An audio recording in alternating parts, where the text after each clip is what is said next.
30 डेजमा 3K followers gain गर्ने लक्ष्य लिएको छु। If you are new here please follow and support me.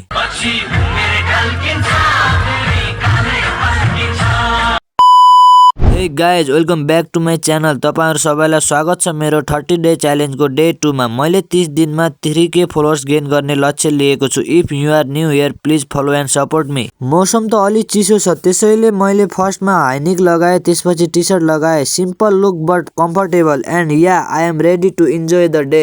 स्टुडेन्ट्सलाई 50% discount रहेछ, सो अभियसली स्टुडेन्ट कार्ड त बोक्नु पर्यो। रोडमा के पुगेको थिए, बस पनि आयो। बसमा चढ्दा त म एक्लै चढेको, तर बसमा सबै चिनेको। अब झन् मजा हुने भयो गाइज। एकछिनमै अत्तरिया पुग्यौं। भित्र जानलाई टिकट चाहिन्छ, सो म गए सिधै टिकट काट्न। मसँग भने आइडी कार्ड थियो, तर त्यही आइडी कार्ड युज गरेर मैले 4-5 वटा टिकट काटे। भित्र छिरेपछि फर्स्टमा आई नोटिस चस्मा पसल। एकछिन त्यसमा फोन गर्नुपर्छ भनेर चस्मा लगाए।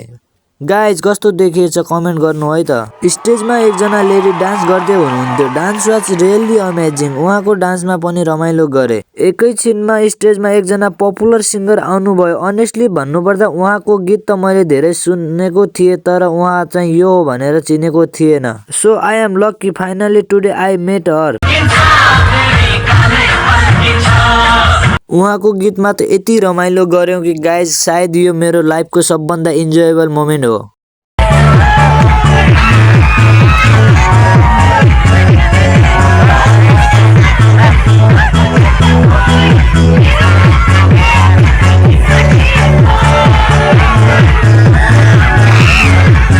उहाँको पर्फर्मेन्स सकेपछि स्टेजमा इमोसनल सिङ्गरको इन्ट्री भयो। उहाँको नेम चाहिँ प्रकाश सपुत हो, तर म उहाँलाई इमोसनल सिङ्गर भनेर भन्छु, किनभने उहाँले गीत गाउन थालेपछि कतिखेर आँसु झर्छ थाहै हुँदैन।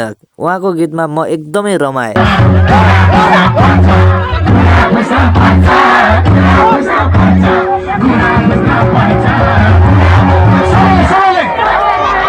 अन्तिममा नेपाल पुलिससँग पनि रमाइलो गरियो। Overall today was super enjoyable and memorable. आजको भिडियो यति नै। अब अर्को भिडियोमा भेटौँला। Thanks for watching. Bye bye guys, see you in the next video.